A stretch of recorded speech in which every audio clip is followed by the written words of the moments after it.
Class 11th accountancy chapter हमारा है final accounts without adjustment part number 2 में यहाँ पर डिस्कस करेंगे ट्रेडिंग अकाउंट के बारे में। तो देखें, ट्रेडिंग अकाउंट जब बनाया जाता है बाकी अकाउंट्स की तरह इसकी दो साइड्स होती हैं, डेबिट और क्रेडिट साइड। ट्रेडिंग अकाउंट हमारा जो होगा इसका हेडिंग होता है trading account of A company का नाम लिखा जाता है, trading of A dash company for the year ending on 31 दिसंबर 2020। जैसे कि ये ट्रेडिंग अकाउंट एक्स कंपनी का है, trading account of x company for the year ending on, कि हमारा जो अकाउंट का ईयर है वो 31 दिसंबर 2020 को ख़त्म होगा। अब दो साइड्स होती हैं इसकी, कॉलम हमारे पर्टिकुलर अमाउंट होते हैं। ये जो ट्रेडिंग अकाउंट हमारा है शुरू होता है ओपनिंग स्टॉक से, मतलब साल जब ट्रेडिंग अकाउंट का मतलब व्यापार करने का जो अकाउंट हमारा है, तो व्यापारिक खाता इसको बोला जाता है।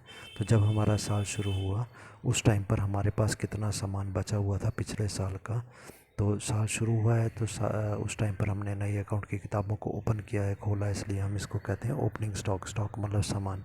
जब नई अकाउंट की किताबों को खोला गया तब हमारे पास कितना सामान बचा हुआ था, ये ओपनिंग स्टॉक हो गया। अब कुछ सामान हमारे पास बचा था, कुछ हमने और ख़रीदा, जो हमने ख़रीदा उसको हम बोलते हैं परचेजेस। तो नेक्स्ट आइटम आती है ओपनिंग स्टॉक के बाद परचेजेस। अब देखें, परचेज हमारा जो होता है उससे हम कुछ चीज़ें माइनस करते हैं। क्या माइनस करते हैं? परचेज रिटर्न माइनस करते हैं। परचेज रिटर्न के बारे में हमने सब्सिडरी बुक चैप्टर में डिटेल में पढ़ा था कि मान लो हमने 10,000 रुपीज़ का सामान ख़रीदा, उसमें से 2,000 का ख़राब था, तो 2,000 का हमने दुकानदार को लौटा दिया। तो हमारी वास्तविक परचेज़ कितनी रह गई? 8,000 की। तो हम क्या करते हैं, परचेज़ में से परचेज़ रिटर्न को माइनस कर देते हैं। ठीक है। अब परचेज़ रिटर्न के बाद नेक्स्ट और जो आइटम दी गई है और करके वो है रिटर्न आउटवर्ड। परचेज रिटर्न को ही रिटर्न आउटवर्ड भी कहा जाता है। रिटर्न मतलब होता है वापस करना, आउटवर्ड मतलब क्या हुआ, देखें आपको याद करना, क्योंकि एग्जामिनेशन में कई बार रिटर्न इनवर्ड आउटवर्ड दिया जाता है तो बच्चे वहाँ पर कन्फ्यूज़ होते हैं। देखें, जब भी हम सामान ख़रीदते हैं तो हम सामान को ख़रीद करके कंपनी में लाते हैं, और जब सामान हमने जो ख़रीदा था उसमें कुछ सामान ख़राब निकला तो वो सामान हमने लौटा दिया, मतलब वो कंपनी के बाहर चला गया। तो जब कंपनी के बाहर जा रहा है उसको हम क्या बोलेंगे? आउटवर्ड। वो बाहर जा रहा है रिटर्न होके, तो रिटर्न आउटवर्ड भी इसको कहा जाता है। कई बार इसे रिटर्न भी क्वेश्चन में आपको दिया जाएगा, रिटर्न और क्रेडिट बैलेंस दिया जाएगा, तो ये भी हमारा परचेज रिटर्न होता है। क्रेडिट बैलेंस क्यों परचेज रिटर्न होता है? देखें, क्योंकि परचेज रिटर्न है, रिटर्न आउटवर्ड है, कुछ भी है, ये सभी क्या हम कर रहे हैं? परचेज में से माइनस कर रहे हैं। अगर डेबिट साइड पर कोई आइटम है और माइनस हो रही है, इसका मतलब वो आइटम वास्तव में कहाँ की है? क्रेडिट साइड की है। मैथ में हम पढ़ चुके हैं कि अगर दूसरी साइड इज इक्वल टू के दूसरी साइड की आइटम होती है और यदि वो अपोजिट साइड पे जाती है तो उसका साइन प्लस की जगह माइनस हो जाता है। तो वही रिटर्न अगर हमको दिया गया और क्रेडिट दिया गया तो यह माइनस होगा। इसका मतलब ये वास्तव में कहाँ का अमाउंट है? क्रेडिट साइड का अमाउंट है, जो हम डेबिट साइड पर माइनस के रूप में दिखा रहे हैं। इसके अलावा डायरेक्ट वेजेस यहाँ पर आते हैं। वेजेस क्या होते हैं? वेजेस वो खर्चे होते हैं जो मज़दूरों को हम देते हैं कोई वस्तु का निर्माण करने के लिए। फैक्ट्री में जो हमारे वर्कर्स चीज़ें बना रहे हैं उनको जो तनख्वाह दी जाती है उसको वेजेस कहा जाता है। तो डायरेक्ट वेजेस जिनका कि वस्तु के निर्माण से सीधा संबंध होता है। अब यहाँ पर एक चीज़ बहुत ही इंपॉर्टेंट आप समझ लीजिएगा। Trading account, profit and loss account, दो अकाउंट हमारे बनाए जाएंगे। ट्रेडिंग अकाउंट में कौन सी आइटम आती हैं, कौन से खर्चे आते हैं? वो सारे खर्चे जो कि वस्तु के निर्माण, वस्तु के बनाने तक के खर्चे थे, वो सभी ट्रेडिंग अकाउंट में आएंगे। प्रॉफिट एंड लॉस अकाउंट की डेबिट साइड पर भी सारे खर्चे आते हैं, परंतु वहाँ पर कौन से खर्चे आएंगे? जो वस्तु के बन जाने के बाद के खर्चे थे, या जिसका कि वस्तु के बनाने से कोई डायरेक्ट रिलेशन या सीधा संबंध नहीं होता, वो प्रॉफिट एंड लॉस अकाउंट में चले जाते हैं। ठीक है। तो डायरेक्ट वेजेस का मतलब वस्तु बना रहे हैं हम लोग, फैक्ट्री में वर्कर चीज़ें बना रही हैं, उनके जो खर्चे हैं, उनको तनख्वाह जो हम दे रहे हैं, वो वेजेस यहाँ पर आ गए। कई बार क्वेश्चन में हमारे को एक वर्ड दिया जाता है वेजेस एंड सैलरीज, या फिर सैलरीज एंड वेजेस शब्द का प्रयोग किया जाता है। देखो, ये ध्यान से समझो, वेजेस दी जाती है मज़दूरों को जो फैक्ट्री में काम कर रहे हैं, चीज़ें बना रहे हैं, और सैलरी दी जाती है उन लोगों को जो ऑफिस वगैरह में बैठ करके काम कर रहे हैं। ठीक है। तो उनको तनख्वाह दी जा रही है। तो परंतु जो ऑफिस में बैठ के काम कर रहे हैं उसका तो वस्तु के बनाने से कोई संबंध है नहीं। ठीक है। तो इसका मतलब उसको जो सैलरी हम देंगे उसको सैलरी कहा जाता है। तो उसको हम लोग प्रॉफिट एंड लॉस अकाउंट में दिखाते हैं, ट्रेडिंग अकाउंट में नहीं दिखाते, क्योंकि ट्रेडिंग अकाउंट में केवल वही चीज़ आएंगी जो कि वस्तु के निर्माण से संबंधित होती हैं। अगला एक और वर्ड दिया गया प्रोडक्टिव वेजेस, जिसका कि वस्तु के प्रोडक्शन, उत्पादन से सीधा संबंध होता है। अगला मैन्युफैक्चरिंग वेजेस, जो वस्तु के बनाने, मैन्युफैक्चर करने से का खर्चा होता है। उसके बाद में अगर आपको दिया जाए फैक्ट्री एक्सपेंसेस, फैक्ट्री के खर्चे, या मैन्युफैक्चरिंग एक्सपेंसेस, वस्तु के निर्माण करने के खर्चे। उसके बाद देखो कैरियज, कई बार कैरियर दिया जाता है। तो कैरियर होता है गाड़ी का किराया। कौन सा किराया? जब हम कच्चा माल खरीद करके, रॉ मटेरियल बाज़ार से खरीद करके ला रहे थे और लाने के बाद उसको हम फैक्ट्री से कोई चीज़ बनाएंगे, वो कैरियर यहाँ पर आता है। कई बार कैरियर इनवर्ड, कैरियर आउटवर्ड दो शब्द का प्रयोग किया जाता है। इनवर्ड क्या होता है? कच्चा माल बाज़ार से खरीद करके लाना और उससे कोई चीज़ बनाना, तो ये वस्तु के बनने से पहले का खर्चा है, तो कैरिज इनवर्ड यहाँ पर आएगा। इसको कैरिज ऑन परचेजेस भी बोला जाता है कि परचेज़ करके जब हम सामान ला रहे थे उसका किराया, तो ये उत्पादन तक का खर्चा हो गया। कार्टेज शब्द भी यदि हमारे को दे दिया जाए वो भी यहीं पर आता है। उसके बाद है फ्रेट इनवर्ड। फ्रेट भी गाड़ी का किराया है। तो इनवर्ड का मतलब है जब सामान लाया जा रहा था खरीद करके उत्पादन करने के लिए, तो ये फ्रेट हो गया, इनवर्ड हो गया कि लाया जा रहा है फैक्ट्री में, इस साइड आ रहा है। उसके बाद अगला है मोटी पावर। मोटी पावर होता है मशीनों को चलाने के लिए जो शक्ति की आवश्यकता है, चाहे वो बिजली है या कोयले इत्यादि जो मर्जी है। तो कोल, कोयला, गैस जो फैक्ट्री में उत्पादन के लिए लग रही है, मशीनें चलाने के लिए, पानी का प्रयोग वस्तुएं बनाने के लिए हो रहा है, तेल वहाँ पर यूज़ हो रहा है, ग्रीस लग रही है मशीनों के पुर्जों को देने के लिए, फ्यूल हो गया, फ्यूल पेट्रोल, डीजल, बिजली, कुछ भी हो सकता है, लकड़ी वगैरह, हीटिंग वस्तु को गर्म करने का, वस्तु बनाएंगे तो गर्म करके बना रहे हैं, या उसके बाद में उसकी लाइटिंग है, उसको बिजली की आवश्यकता है, फैक्ट्री का खर्चा होगा तो यहीं पर आएगा। उसके बाद है duty on imported goods. Duty on imported goods कौन होती हैं? जो विदेशों से हम सामान मंगवा रहे हैं, कच्चा माल हम मंगवा रहे थे, उसके ऊपर हमने कस्टम ड्यूटी पे की है सरकार को, देश की सीमा के अंदर आने का खर्चा जो दिया, ये उत्पादन से पहले का खर्चा हो गया। एक्साइज ड्यूटी वस्तु को उत्पादन करने का खर्चा होता है, वस्तु बन रही है उसका टैक्स सरकार को देना है। फैक्ट्री का किराया, तो ये उस वस्तु के उत्पादन से संबंधित हो गया। फैक्ट्री का इंश्योरेंस हमने करवाया है, वस्तु के उत्पादन का खर्चा हो गया। मटेरियल कंज्यूम्ड, जो कच्चा माल हमारा यूज़ हो रहा है वस्तु के उत्पादन में, वो यहाँ पर आएगा। Packing material inward. देखें, पैकिंग मटेरियल भी क्वेश्चन में दो टाइप का दिया होता है, inward and outward. Inward packing material क्या होता है? जैसे मान लो कि हम कहीं शहर में गए और वहाँ पर हमने जाके सामान ख़रीदा कच्चा, बहुत सारा, अलग अलग दुकानों से, फिर हमने अपने शहर में लाने के लिए उसको पैक करवाया, और पैक करवा के फिर हम ला रहे हैं ताकि सामान रास्ते में ख़राब ना हो जाए, बिखर ना जाए, इसे हम उसको पैक करवा रहे हैं। तो पैकिंग का खर्चा जो वस्तु को लाने के लिए हम दे रहे थे, इनवर्ड, वो यहाँ पर आएगा। Dock charges inward. Dock charges क्या होता है? बंदरगाह, जहाँ पर समुद्री जहाज आके रुकता है। तो अगर ये जब हमारा सामान विदेशों से हमारे देश में आ रहा था, कच्चा माल, तब का खर्चा है तो यहाँ पर आ जाएगा। जब सामान बेचने के लिए हम भेजेंगे तो चला जाएगा इनवर्ड, मतलब जब आ रहा है। आउटवर्ड मतलब जब बेचने के लिए जा रहा है तो प्रॉफिट एंड लॉस अकाउंट में। ऑक्ट्रॉय चुंगी होती है, जैसे सामान किसी और राज्य से हमारे राज्य की सीमा में आता है। कस्टम ड्यूटी, जब विदेशों से हमारे देश में सामान आ रहा है तो ये उत्पादन से पहले के खर्चे। क्लियरिंग चार्जेस मतलब बंदरगाह से छुड़ाने के खर्चे हमारे आ जाएंगे इसमें। रॉयल्टीज़ हमारी होती है ऑन आउटपुट, कि जैसे मान लो कि कोई चीज़ बनाने के लिए हम पैसे लेते हैं। जैसे मान लो कोई राइटर है, किसी ने किताब लिखी, उसने प्रिंटिंग प्रेस वालों को बोला कि ये मेरी किताब है, इसको आप छापो, पर हर किताब के ऊपर आप मान लो 50 रुपये आप मुझे दोगे, तो उसको, ये हमारा खर्चा हो गया कि जितनी हम किताबें छापेंगे उतना खर्चा हमारे को देना पड़ेगा राइटर को, तो ये भी खर्चा हमारा आ जाता है। उसके बाद हमारा है ट्रांजिट इंश्योरेंस। ट्रांजिट मतलब जब हम सामान को विदेशों से सामान या किसी और राज्य से सामान को ख़रीद करके हम मंगवा रहे थे, रास्ते में सामान चोरी ना हो जाए, ख़राब ना हो जाए, जल ना जाए, नष्ट ना हो जाए, तो उसके बदले में जो हम खर्चा देंगे, इंश्योरेंस करवा रहे हैं, वो ट्रांजिट इंश्योरेंस हो गया। अब आते हैं क्रेडिट साइड पर, ट्रेडिंग अकाउंट की। इसमें पहली आइटम आती है सेल्स। देखिए, डेबिट साइड पर अगर हमारी परचेज़ आती है तो परचेज़ का उल्टा क्या होता है? सेल होता है। परचेज़ होता है क्रय करना, सेल होता है बेचना, सेल जाएगी क्रेडिट साइड पर। वैसे ही सेल में से सेल रिटर्न माइनस किया। सेल का मतलब क्या होता है? सामान हमने बेचा। यदि हमने सामान बेचा 10,000 का, उसमें से 2,000 का खराब निकला तो ग्राहक हमको लौटा जाएगा, इसलिए सेल में से सेल रिटर्न माइनस करते हैं। सेल रिटर्न को रिटर्न इनवर्ड भी बोला जाता है, क्योंकि जब हमने सामान बेचा तो सामान चला गया और ग्राहक ने सामान खराब जो था वो वापस हमको कर दिया, तो ये रिटर्न होकर कंपनी के अंदर आ गया, तो रिटर्न इनवर्ड इसको कहा जाता है। रिटर्न डेबिट बैलेंस इसको कहा जाता है, क्योंकि डेबिट साइड पर ये जो है लिखा जाता है। तो डेबिट साइड मतलब डेबिट साइड की आइटम है और इसको हम लोग दिखाएंगे क्रेडिट साइड पर, तो ये माइनस में आएगा। उसके बाद अगली आइटम हमारी क्लोजिंग स्टॉक की। तो देखो, डेबिट साइड पर अगर फर्स्ट आइटम हमारी क्या है? Opening stock. साल के शुरू का बैलेंस अगर डेबिट में है तो साल के आखिर का बैलेंस कहाँ आएगा? क्रेडिट साइड पर आएगा, ठीक है।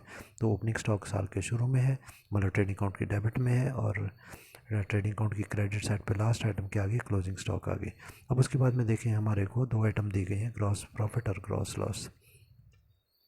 ये बैलेंस करके आते हैं। किस प्रकार से आते हैं ये ग्रॉस प्रॉफिट और ग्रॉस लॉस, ये समझेंगे। तो देखें क्रेडिट साइड पर पहले इसी को समझ लेते हैं।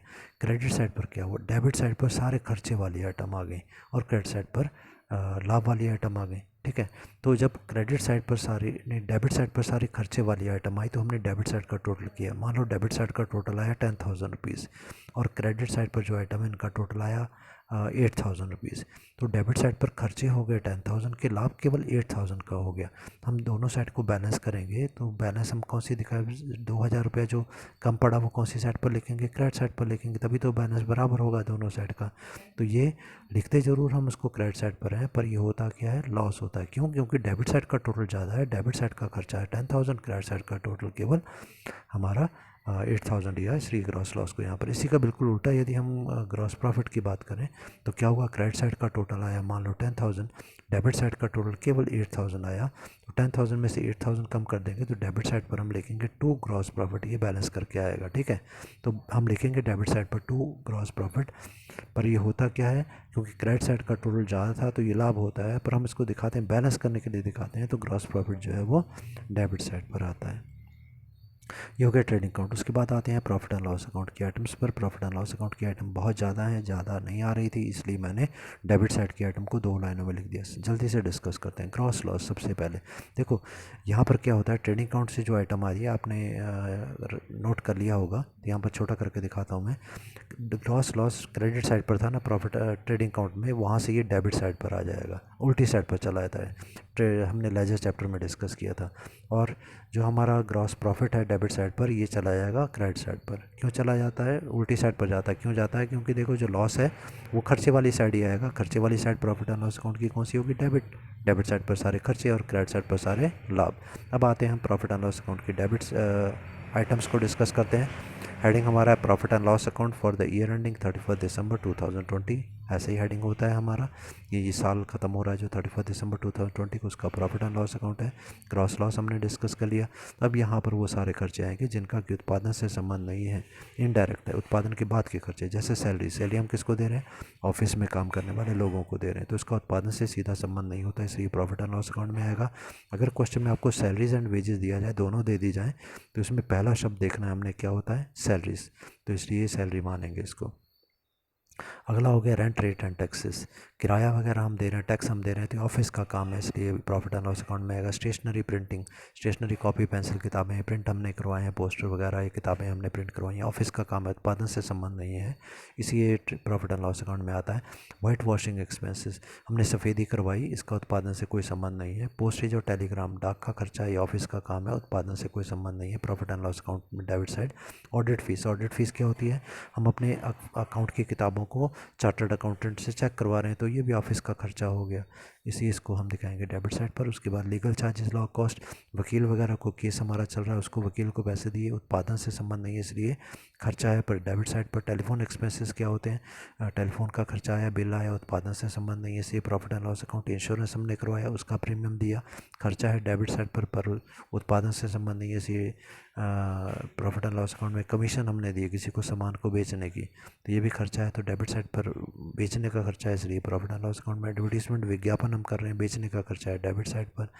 सैम्पलिंग एक्सपेंसेस, सैंपल हमने दिए हैं लोगों को, मुफ्त में बांटे ताकि बिक्री हमारी बढ़ जाए, तो ये उत्पादन से संबंध नहीं है, तो डेबिट साइड पर। फ्रेट कार्टेज, यहाँ पर अब गाड़ी का किराया कौन सा, आउटवर्ड, आउटवर्ड मतलब जब हमारा सामान बन गया, सामान बनने के बाद हम बेचने के लिए ले जा रहे हैं, तो उत्पादन के बाद का खर्चा है ये, तो profit and loss account. Export expenses या एक्सपोर्ट ड्यूटी, तो विदेशों में सामान बेचने के लिए भेज रहे हैं, उसका खर्चा है, तो profit and loss account debit side पर। सेल टैक्स, वस्तु को बेचने का टैक्स हम दे रहे हैं सरकार को, तो डेबिट साइड पर प्रॉफिट एंड लॉस अकाउंट की। नोटिंग प्रोटेस्टिंग एक्सपेंसेस, हमने नोटिंग एक्सपेंसेस के बारे में पढ़ा। नोटिंग चार्जेस क्या होती हैं, बिल्स ऑफ एक्सचेंज चैप्टर में पढ़ चुके हैं, तो बिल्स ऑफ एक्सचेंज के खर्चे हैं ये हमारे, तो ये भी ऑफिस का खर्चा। डिस्काउंट अलाउ किया हमने वस्तु को बेचते टाइम पर, कि भाई ये आपको हम डिस्काउंट दे रहे हैं। अगर हम किसी को डिस्काउंट देते हैं कि भाई 100 रुपया है तो उसमें से आप 80 दे दो, 20 रुपये हमने छोड़ दिए तो नुकसान हुआ। एंटरटेनमेंट एक्सपेंसेस, हमारी दुकान पे ग्राहक आते हैं, उनके लिए हमने चाय वगैरह मंगवाई, उसका खर्चा है, बेचने का खर्चा है। रिपेयर रिन्यूअल हमने करवाया है, कोई रिपेयर, छोटी मोटी टेबल कुर्सी, कोई बिल्डिंग वगैरह की रिपेयर हम करवा रहे हैं, तो उत्पादन का खर्चा नहीं है। डेप्रिसिएशन, अलग अलग चीज़ों के ऊपर डेप्रिसिएशन हो रहा है, बिल्डिंग के ऊपर डेप्रिसिएशन है, या मशीनों पे डेप्रिसिएशन, कोई भी डेप्रिसिएशन होता है वो सभी यहीं पर आते हैं।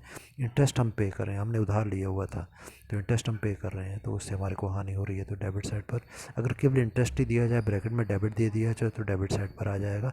पैकिंग एक्सपेंस, यहाँ पर पैक करने की बात हो रही है, पर ये आउटवर्ड है, मतलब सामान हमारा बन गया, बन के हम उसको बेचने के लिए बाज़ार में भेज रहे हैं, तो ये आउटवर्ड हो गया। अगला है सन्ड्री एक्सपेंसेस बोल रहे हैं। सन्ड्री मतलब होता है मिले जुले सारे खर्चे। मिसलेनियस एक्सपेंसेस का मतलब काफ़ी सारे खर्चे मिले जुले। ट्रेड एक्सपेंसेस मतलब व्यापार के खर्चे होंगे। कन्वेंस एक्सपेंसेस मतलब गाड़ी के खर्चे हो गए। चैरिटी होता है दान देना, डोनेशन भी दान देना हो गया, ये भी हमारे खर्चे हो गए। रिबेट बिल्स ऑफ एक्सचेंज पर डिस्काउंट हमारा आता है। बैंक के खर्चे आते हैं इसमें। ऑफिस के एक्सपेंसेस यहाँ पर आते हैं, ऑफिस के खर्चे यहाँ पर आते हैं। ट्रैवलिंग यात्रा में अगर हमारा कोई सेल्समैन जा रहा है उसके खर्चे हो गए। डिस्ट्रीब्यूटिव एक्सपेंसेस का मतलब है चीज़ें हमने बना दी हैं, अब इनको हम अलग अलग दुकानदारों के दुकान पर डिस्ट्रीब्यूट करने बांटने ले जा रहे हैं। एस्टेब्लिशमेंट हमारी कंपनी के खर्चे हो सकते हैं। जनरल सामान्य खर्चे हमारे होते हैं। स्टेबल एक्सपेंसेस जो लगातार स्थिर रहते हैं, ऐसे खर्चे। लॉस ऑन एक्सचेंज, हमने कोई चीज़ दी, कोई चीज़ किसी से कोई चीज़ ली है, उसके बदले में हमको लॉस हुआ डेबिट साइड पर। लाइसेंस हमने लिया, उसका खर्चा हम दे रहे हैं। उसके बाद है ब्रोकरेज कमीशन होती है जो हम एजेंट को देते हैं कि भाई हमारे शेयर वगैरह को बेचो। बैड डेप्ट हमारे हो गया, हमारा पैसा डूब गया, लॉस हो गया हमारे को। बैड डेप्ट रिटर्न ऑफ, जब लॉस हो गया उसको धीरे धीरे ख़त्म कर रहे हैं हम लोग। अपकीप ऑफ मोटर कार और वैन, हमारी गाड़ियाँ थी उनको अपकीप का मतलब होता है सही स्थिति में मेंटेन बना के रखना, उसका खर्चा हमने किया। ऑफिस की लाइट का खर्चा है। लॉस बाय फायर, आग में हमारा सामान जल गया। लॉस बाय थेफ्ट, चोरी हो गया हमारा सामान का। लॉस टू एसेट, एसेट को नुकसान हो गया। Delivery van expense, delivery van expenses क्या होते हैं, जो सामान डिलीवर करते हैं, मतलब दुकानों दुकानों पर जो सामान पहुंचाते हैं, उस गाड़ी का खर्चा हमारा हो गया। उसके बाद है सेलिंग एक्सपेंसेस, बेचने का खर्चा है। इनका इंटरेस्ट ऑन कैपिटल, जो मालिकों ने जो कैपिटल हमारे को दिया, पूंजी हमारे को दी, उसके ऊपर हम ब्याज दे रहे हैं, तो ये भी हमारा खर्चा है। इंटरेस्ट ऑन लोन, लोन हमने लिया था उधार, उसका खर्चा भी यहाँ पर आ जाएगा। वेयर हाउस रेंट, ये हमने सामान जो था वो गोदाम में रखा था, गोदाम का किराया हमको देना पड़ा। ट्रैवलिंग एजेंट, हमारे जो एजेंट्स हैं जो सामान जा जा के अलग अलग दुकानदारों को बेच रहे हैं, उनको तनख्वाह हम दे रहे हैं, उनको कमीशन दे रहे हैं। हमारे सेल्समैन भी हैं, वो भी घर घर जाके सामान बेच रहे हैं, तो उनको हम तनख्वाह दे रहे हैं, उनको कमीशन दे रहे हैं। मोटर के एक्सपेंसेस हमारे। एक्सपोर्ट एक्सपेंसेस का मतलब विदेशों में हम सामान जाके बेच रहे हैं, तो उसका खर्चा हमारा आ रहा है। अकाउंटेंट को रेमुनरेशन दे रहे हैं, हमारी तनख्वाह दी जा रही है। ऑडिटर हमारे जो हैं, जो अकाउंट की किताबों को ऑडिट करेंगे, चार्टर्ड अकाउंटेंट, उनको हम तनख्वाह दे रहे हैं, रेमुनरेशन तनख्वाह होती है। तो बिल्कुल वैसे ही है। और नेक्स्ट है, लास्ट आइटम आएगी नेट प्रॉफिट, क्योंकि जब, अब देखें ध्यान रखें कि ट्रेडिंग अकाउंट से जो आंसर आया था वो हमारा था ग्रॉस प्रॉफिट और ग्रॉस लॉस। अब प्रॉफिट एंड लॉस अकाउंट से आंसर जो आता है वो नेट प्रॉफिट या नेट लॉस आता है। नेट प्रॉफिट क्यों आया, क्योंकि क्रेडिट साइड का टोटल ज़्यादा है। मान लो क्रेडिट साइड का टोटल आया 10,000 रुपया, डेबिट साइड का टोटल है केवल 8,000 रुपया। 10,000 में से 8,000 गए तो डेबिट साइड पर हम बैलेंस करने के लिए 2,000 लिखेंगे, तो हम लिखेंगे यहाँ पर नेट प्रॉफिट। अब आते हैं क्रेडिट साइड की आइटम्स पर। क्रेडिट साइड की जो आइटम हमारी हैं उनमें फर्स्ट आइटम आती है ग्रॉस प्रॉफिट, हम लोगों ने पढ़ा, जो ट्रेडिंग अकाउंट से आई है। उसके बाद में रेंट फ्रॉम द टेनेंट्स, हमारे पास कुछ कमरे एक्स्ट्रा थे हमारी बिल्डिंग में, हमारी कंपनी में, जो हमने किराए पे दे दी, उससे किराया हमको आया है, तो लाभ हुआ है। डिस्काउंट रिसीव्ड, हमको डिस्काउंट मिला, जैसे हमने सामान खरीदा था 10,000 रुपये का, हमने बोला भाई को डिस्काउंट दे दो, उसने 1,000 रुपया छोड़ दिया, तो हमको लाभ हो गया। लाभ वाली सारी आइटम यहाँ पर आएंगी। डिस्काउंट अगर दिया जाए और ब्रैकेट में क्रेडिट दिया जाए, कुछ नहीं बोला जाए, तो यहाँ पर आएगा। उसके बाद हमारा आता है कमीशन रिसीव्ड, अगर हमारे को कमीशन मिली, हम अपना सामान बेच रहे थे, किसी और कंपनी का सामान भी हमने साथ में बेचा, हमको कमीशन मिली, उससे लाभ हो गया। कमीशन दिया जाए केवल और ब्रैकेट में क्रेडिट दे दिया जाए, तो भी यहीं पर आएगा वो। इंटरेस्ट रिसीव्ड, अगर हमने कहीं पर पैसा किसी को उधार दिया था, बैंक इत्यादि में जमा करवाया था, उस पर ब्याज मिला है, तो लाभ हुआ। केवल इंटरेस्ट दिया जाए और उसके साथ में ब्रैकेट में क्रेडिट दे दिया जाए, वो भी यहीं पर आएगा। इंटरेस्ट ऑन ड्राइंग्स, कंपनी के मालिकों ने कुछ पैसा निकाला था, ड्रॉ किया था, ठीक है, ड्राइंग के बारे में हमने पढ़ा, उसके ऊपर अगर उन्होंने हमको ब्याज दिया है तो उससे हमारे को लाभ हुआ। बैड डेप्ट रिकवर्ड का मतलब क्या होता है, जिस टाइम पर हमने सामान ग्राहकों को बेचा तो मालूम चला भाई ये ग्राहक जो है हमको पैसा नहीं देता, तो हमने उसको बैड डेप्ट मान लिया कि ये तो नुकसान हो गया, ठीक है। परंतु बाद में जब नुकसान हो गया तो हमने इसको डेबिट साइड पर दे दिया। बाद में कुछ समय के बाद में या साल भर के बाद में अगर वो व्यक्ति हमारे को पैसा दे देता है, उससे पैसा हमको मिल जाता है, तो हम उसको कहते हैं बैड डेप्ट रिकवर्ड। रिकवर्ड मतलब उससे हमको वापस मिल गया। उसके बाद अप्रेंटिसशिप प्रीमियम, यदि कोई व्यक्ति हमारी कंपनी में काम सीखने के लिए आता है, उसके बदले में वो पैसा हमको देता है, तो ये भी हमको लाभ होता है। इनकम फ्रॉम इन्वेस्टमेंट, कहीं पर हमने पैसा इन्वेस्ट किया, हमारे पास पैसा था, हमने किसी कंपनी के शेयर में, डिवेंचर में पैसा लगा दिया, उससे हमें अगर इनकम होती है, लाभ होता है, तो लाभ है तो यहाँ पर आएगा। मिसलेनियस रेवेन्यू गेन, मिसलेनियस मतलब मिले जुले, इसकी जगह सन्ड्री शब्द हो तो भी एक ही बात होती है। रेवेन्यू का मतलब छोटे छोटे और गेन का मतलब होता है लाभ। छोटे छोटे लाभ अगर हमारे को कोई होते हैं वो भी यहीं पर आएंगे। डिविडेंड ऑन शेयर्स, अगर हमने किसी कंपनी के शेयर खरीदे हुए थे, उसके ऊपर कंपनी ने हमको डिविडेंड दिया, तो वो भी हमको लाभ हो गया। इनकम फ्रॉम अदर सोर्सेज, मतलब किसी और साधन से अगर इनकम होती है, लाभ होता है, वो यहाँ पर आएगा। डिफरेंट इन एक्सचेंज, अगर हमने एक्सचेंज किया, किसी को कोई चीज़ दी उसके बदले में ली, या फिर करेंसी का भी एक्सचेंज अगर हुआ है तो उसके बदले में लाभ हुआ है, तो यहाँ पर आएगा। Profit on sale of the asset, asset को बेचा तो उससे अगर लाभ होता है तो वो यहाँ पर आता है। और यहाँ पर लास्ट आइटम आएगी नेट लॉस, दोनों साइड को बैलेंस करके आता है। डेबिट साइड का टोटल ज़्यादा हो, क्रेडिट का कम टोटल हो, तो यहाँ पर आता है बैड नेट लॉस।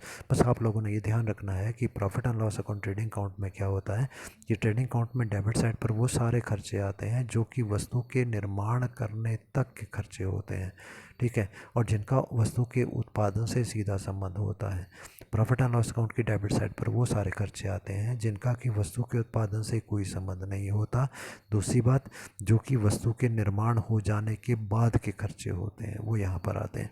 और जितने भी लाभ होते हैं वो सारे लाभ प्रॉफिट एंड लॉस अकाउंट की क्रेडिट साइड पर चले जाते हैं। ट्रेडिंग अकाउंट में तो केवल दो ही आइटम आती हैं, सेल, क्लोजिंग स्टॉक, बात ख़त्म। बस इतना सा आप लोगों ने याद रखना है, ये आइटम याद होनी चाहिए, तभी आप न्यूमेरिकल क्वेश्चन कर पाएंगे, नहीं तो नहीं कर पाएंगे।